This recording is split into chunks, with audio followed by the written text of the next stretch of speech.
So I did my doctoral work at the University of Oxford in the mid-1990s in the Bodleian Library. And most people think about the Bodleian Library as stacks like that, right? But the holdings are so large that many of the books are underground, like this. And so to get a book, what I needed to do was to fill out a card, and then the card was sent downstairs, and it would take 4 hours for the book to be found, put on a conveyor belt, and then sent back upstairs. So you can imagine how long it took me to do my research. And not only that, I was limited to the books that were in the Bodleian. Now, thank goodness for Google, because we all know now what we do is get onto Google Scholar, type in the articles that we want, and everything's at our fingertips. It's fantastic. So the whole world of articles are open to me.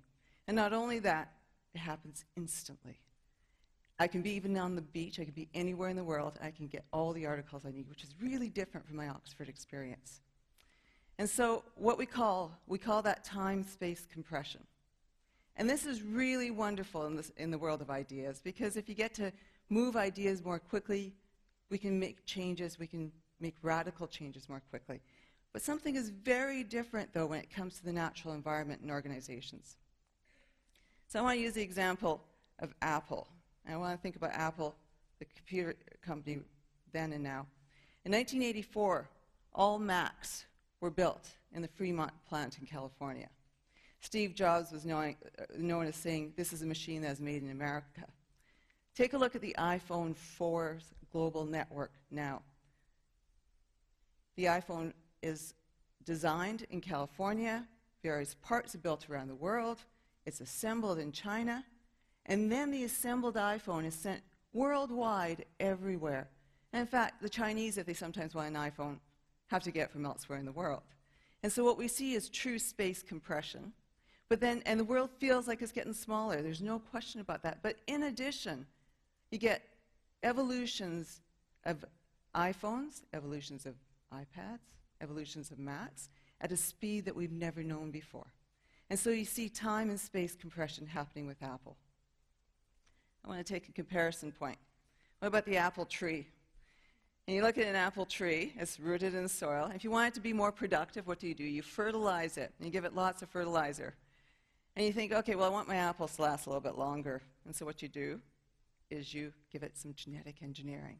You'll get a bigger apple tree. But the difference between an apple tree and an apple computer is that an apple tree is rooted in soil. And while we can make an apple computer more and more productive and move faster and faster, we can only let an apple tree grow at the rate that it was intended. That's the difference between organizations and the natural environment. So that's the heart of the sustainability challenge. So what is sustainability? Sustainability is often defined as it's meeting the needs of the present generation without compromising the ability of future generations to meet their own needs.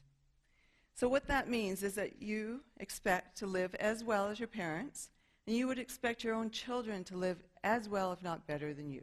So we don't want to use resources in a way that taxes the future. That's something that we can all subscribe to. So what happens, though, is that we start to use some resources that cause some problems, and carbon is the one that we can often think about most easily. Okay, so this is a map of the world. And what you see on it are the carbon hotspots. You'll see in eastern US and Canada, in Europe, and in China, there's a lot of carbon being emitted. So how do you deal with this problem? One way of dealing with it is carbon markets. What's a carbon market?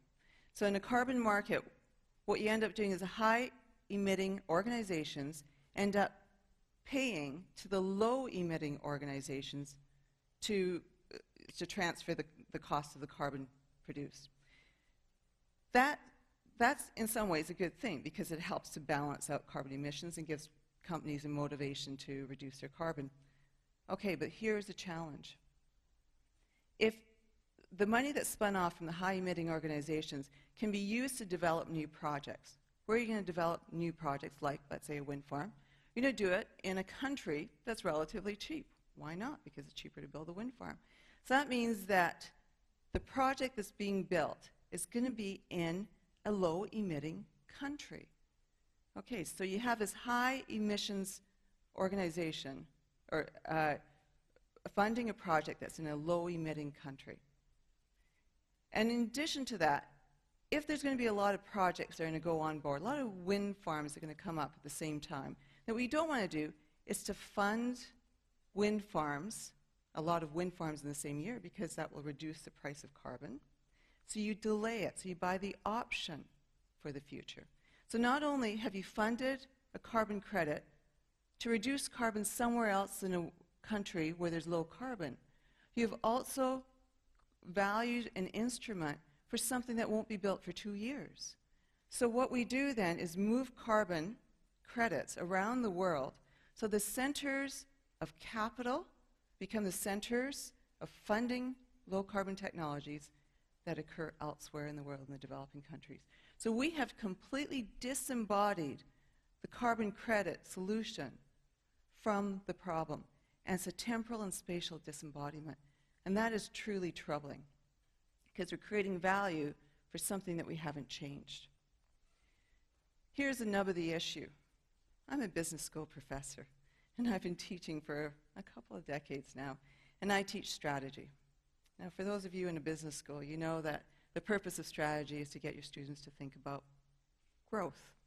And so if you can get organizations to grow faster and faster and faster across the world, you've done your purpose, because it makes them more profitable. Notice, you want them to grow as fast as possible, as far as possible. What's the purpose of marketing? The purpose of marketing is to sell as much as possible, as fast as possible, as far as possible. What's the purpose of operations? It's to cut. It's to build efficiencies. And you want to cut resources, you want to cut time, you want to cut people. It's building efficiency.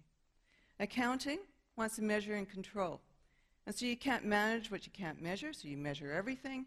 And for what purpose? Is to allow the finance people to value everything. And so if they're going to value it, then you always want money now rather than in the future. See the problem? So what you do is you discount the future in business. That's truly troubling, because the heart of sustainability, where we want our children to live as well as we do, yet we're discounting the future. Do you see the disconnect between what we do in a business model and what sustainability subscribes? And so I think what we need to do is to move beyond financially valuing time and space, and recognizing that it has its own attributes. It's the equivalent of taking a globe, a three-dimensional object, and if you remove one of the dimensions, as in this case time and space, what will happen? It'll be two-dimensional. You have a map. At some points in the map, it will truly reflect the world. At other points, there's going to be distortions. And those distortions, for example, Greenland is the size of North America.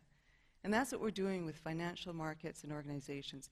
If we don't value time and space beyond what we do in markets and organizations, we have to move it beyond financial valuation. We have to value relationships, value the natural environment for the time that it takes for the natural environment to renew. So instead of carbon markets, I believe that carbon taxes are the answer, because carbon taxes will tax carbon at the source at the time that's emitted. I want to tell you another example of a solution.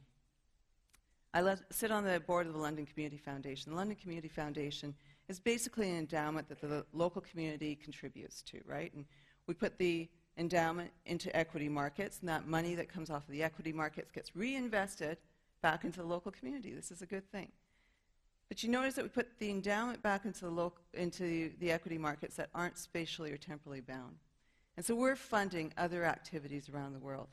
And we said, let's create a fund. So we put the money back into community housing. The mortgage payments then go back into our community as well, so that both the capital and the income are bounded spatially, and they help our community. That's sustainable development. And just so you know that I'm not saying that all capitals should be spatially and temporally bound, but when it has an underlying asset value that's material, we need to have that bound spatially and temporally. In fact, one could argue that the 2007 financial crisis was because we had disembodied the instrument from the underlying asset. I want to leave you with a parting image. So I was at the University of Oxford, as I said, and there's a college called New College. And as you can see, it's not very new, but it was new at the time, over 600 years ago. And in New College are this beautiful grove of oak trees. And the bursar was asked, can we remove the oak trees because we want to use the land for another purpose? And the bursar said no. And the reason being is that the Great Hall has oak beams in the ceiling. And the trees were planted at a point when the trees would replace the oak beams when they're needed.